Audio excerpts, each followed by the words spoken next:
So, welcome to tonight's show. I'm glad that people are going to be with us this evening. If we're meeting for the first time, my name's Ken Edmonds, and on this channel, I provide tips and tricks for people that travel with challenges and information to help their friends and families. Um, with us tonight, we have Alicia Leamer. She's from the Juneau, Alaska Visitors Bureau, and so she's going to tell us a little bit about her background, and then we're going to talk about Juneau and what there is to see and do. Thanks, Ken. So like he said, I am with the Visitors Bureau. I am the Visitor Information Manager, which means that I am in charge of all of the information centers in town, and I'm the person you reach if you call with questions. I am a born and raised Juneauite, so spent most of my life here, left for a couple years, missed it enough that I decided to come back to what I consider to be one of the most beautiful places in the world. And we also have a short little video queued up that we can play for you guys just to give you a little teaser of what Juneau sort of has to offer. Ken, if you'd like to play the video.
All right, so that was a little introduction, a little taste of some of the things that Juneau has to offer.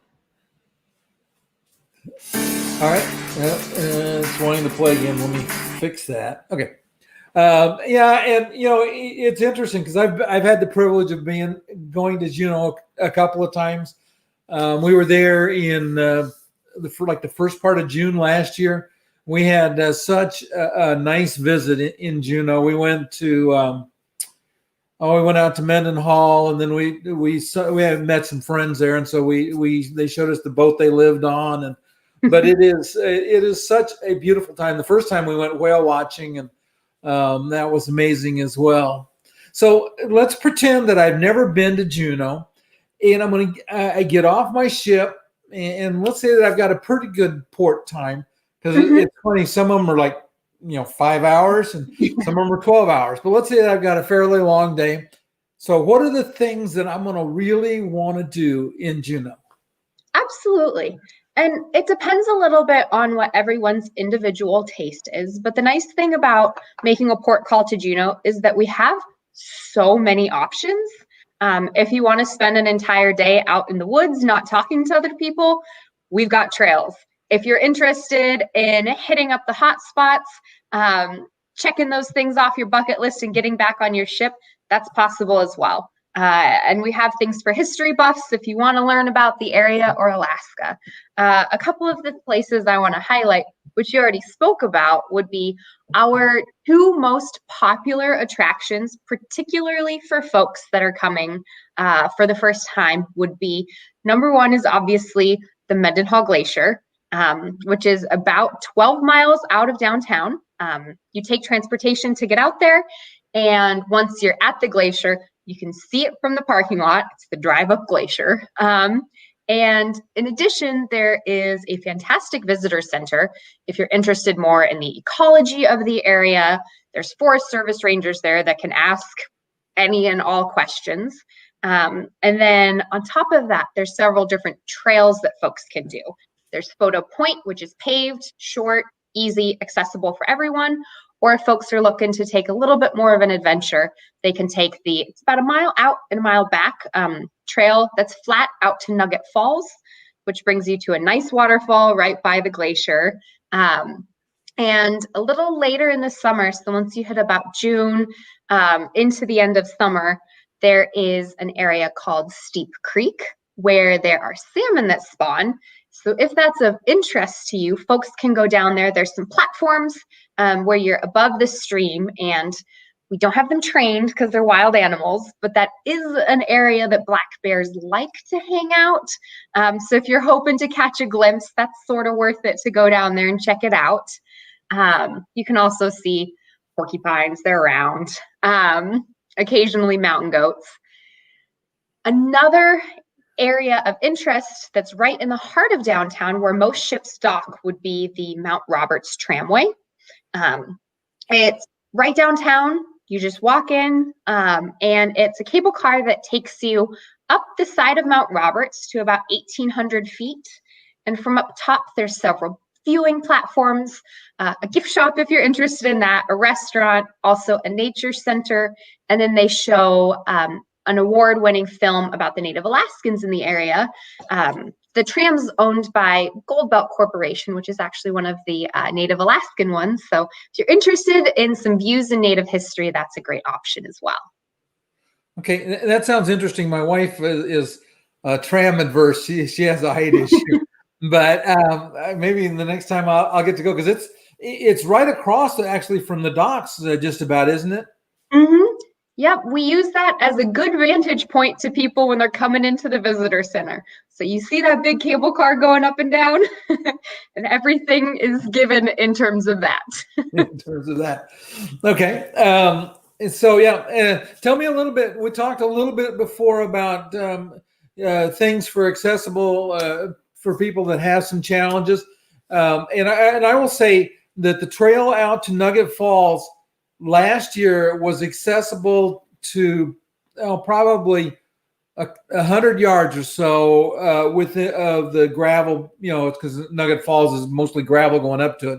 Mm-hmm. So somebody in a scooter could have made it all the way. With my wife's wheelchair, she ran into a little bit of an obstacle. She didn't want to try to go over, and then she does not have a wheelchair that works well on gravel. So she saw the falls, and then she turned around and went back up to the visitor center. But it is easily negotiable till you get, like you said, last year, and they may have fixed whatever. I don't remember what the obstacle. It seemed like there was some kind of a man-made thing, like maybe some of the gravelers or the material had gone away from it. Yeah. But like I said, and Mendenhall is so beautiful, and Nugget Falls is so pretty. I loved our visit out there. And the one thing I'm going to chime in, can't stop me from talking. The one thing people need to do, if you want to see Mendenhall, especially from the visitor center, you need to go pretty quickly, because they showed the video up there of how much it's declined or decreased in scope in just the last 10 years. And it is staggering how much. In fact, we had the friends that took us out said even in the last year, they were amazed at how much it had changed.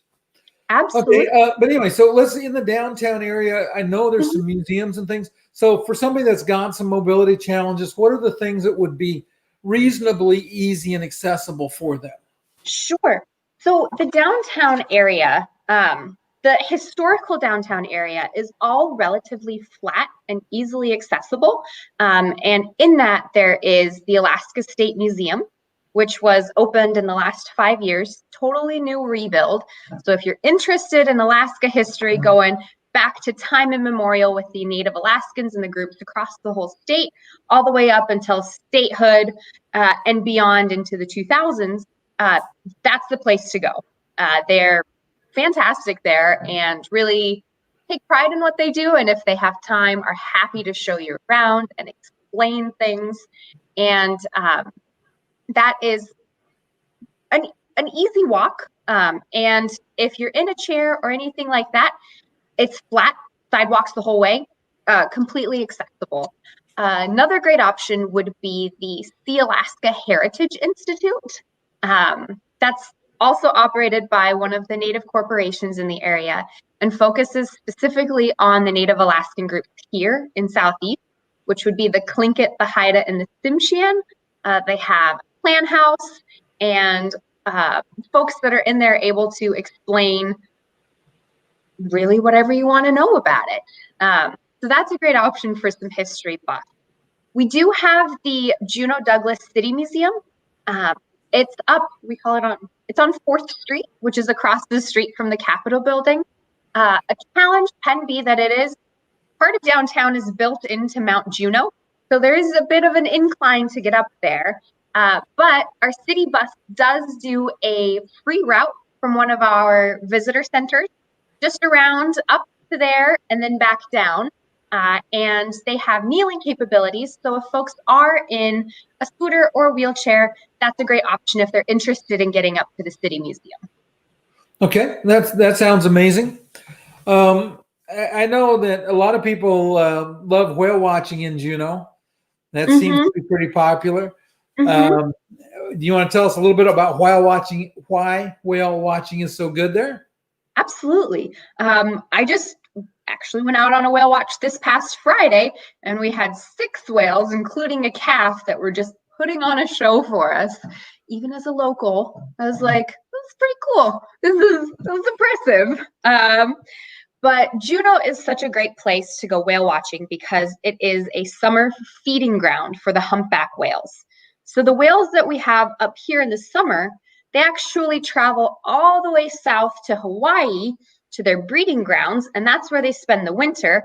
And then they take the journey all the way back up here and just eat the entire summer, which makes Juneau kind of a prime spot for whale watching.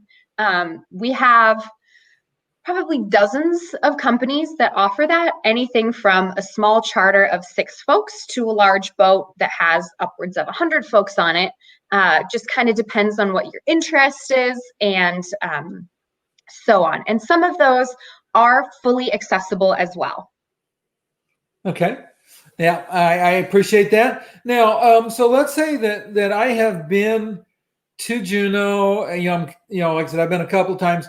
So what are some of the things that people that come on cruises that have been maybe once or twice probably didn't see that are maybe worth their time and energy to go see? Sure.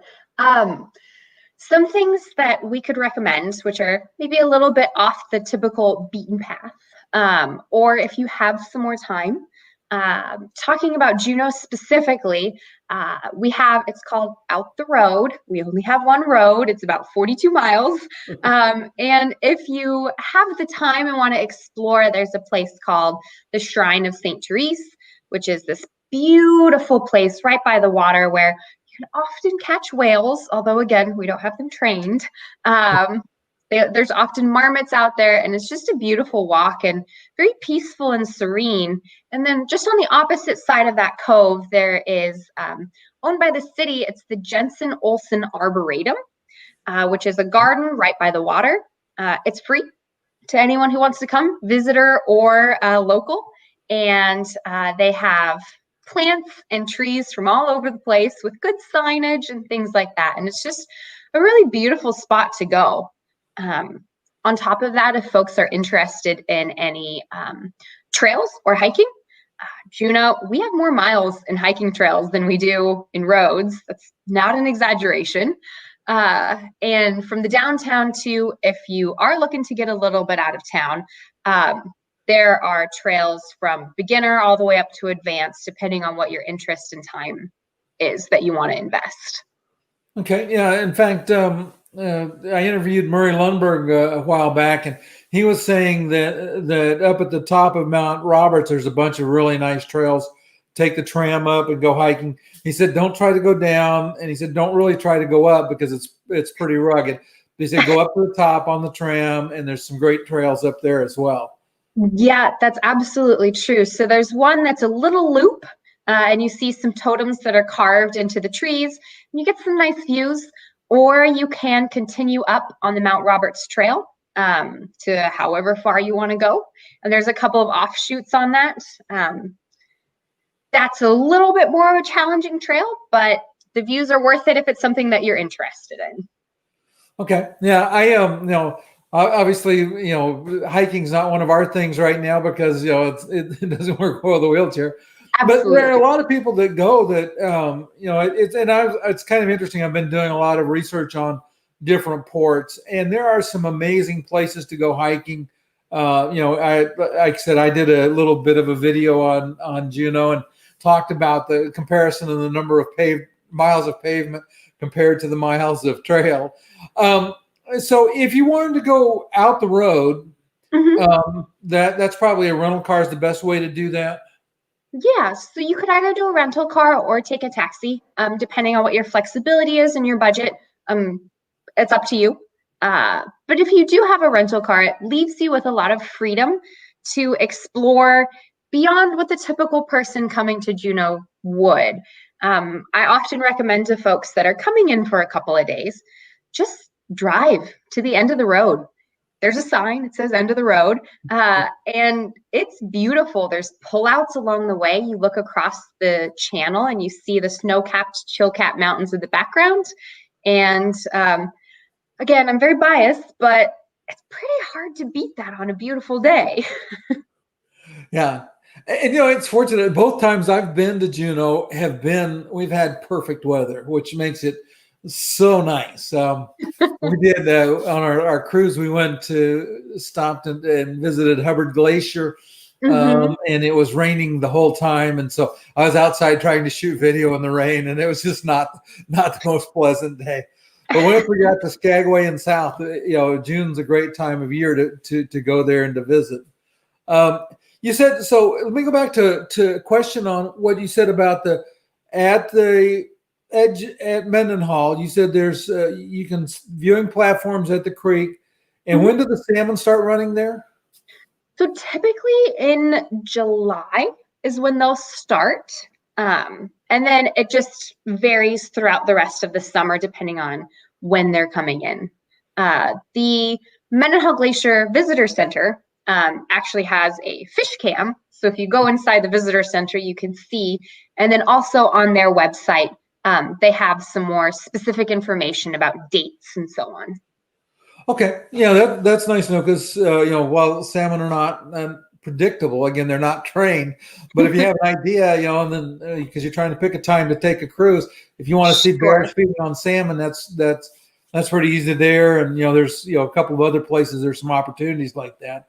But that's that's the easiest way to find bears is find salmon running up the river, and the odds are pretty good there's going to be some bears. It's an easy meal for them, and they don't really care about us that much. Although, of course, we ask people to be respectful of them when they're around them. Yeah, don't poke and prod them. Don't feed them. Okay, so I'm trying to think.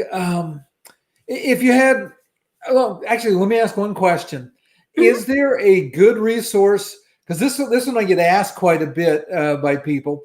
Is there a good resource for where people can find accessible restrooms, in the public areas around? Because again, it can be a challenge sometimes. Absolutely. So to be honest, not to give a huge plug, but we are the Visitors Bureau.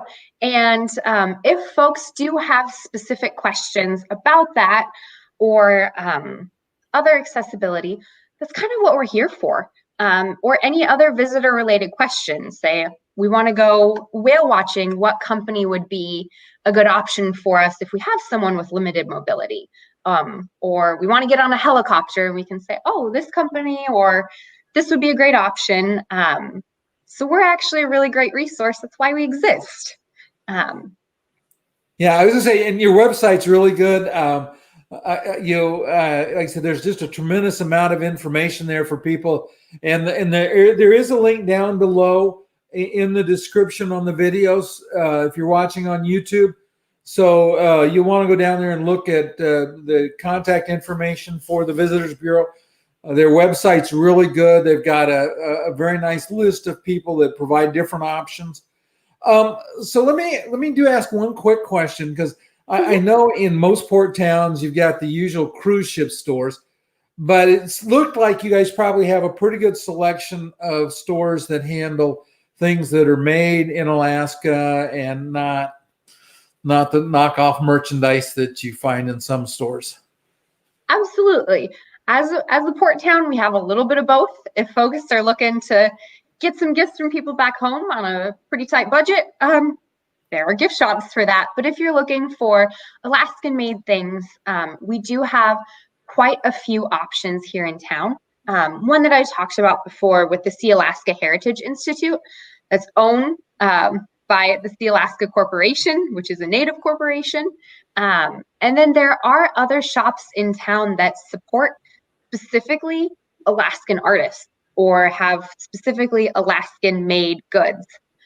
Something that may or may not be of interest to your viewers as well is that we actually have sort of an up and coming brewery scene here. And we also have a local distillery where a lot of them will source from the nature around us with spruce tips and things like that. And many of them are located in the downtown area. Again, I know it's not everyone's cup of tea, but it's something we're pretty proud of as a community. Well, and a lot of people like to do pub crawls, and there are a lot of people that like to sample beers. Yeah, I was looking at that in some of my research, and I saw spruce tip beer, and I thought, it's kind of interesting, a little different, it kind of reminded me of. Did you ever see? You're probably too young, but there was a guy named Yule Gibbons, and he did commercials for, I think it was Post Grape Nuts. And his part of his line in the commercial was, "Did you ever eat a pine tree? Many parts are edible." Oh man!